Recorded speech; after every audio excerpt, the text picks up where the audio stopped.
Welcome to the Slop Farm. Enjoy the video.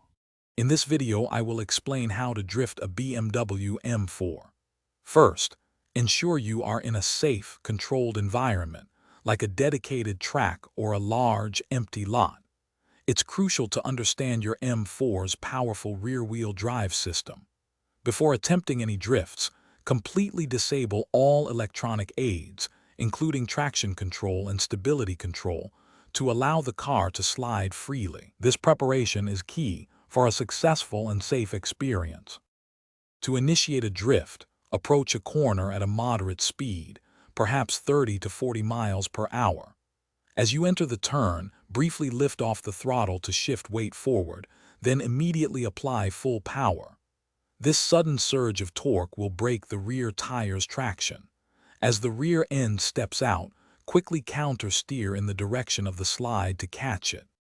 Once the drift is initiated, controlling it becomes a delicate dance between throttle and steering. Modulate your throttle input to maintain the desired slip angle, adding more power to widen the drift or easing off to reduce it. Use small, precise steering adjustments to guide the car through the corner. Always keep your eyes focused on where you want the car to go, looking ahead through the turn. For more advanced control, practice weight transfer techniques, like a Scandinavian flick, to initiate drifts more smoothly. Experiment with tire pressure. Slightly lower rear tire pressure can sometimes offer better grip and control during a slide. Remember, practice is essential for mastering drifting.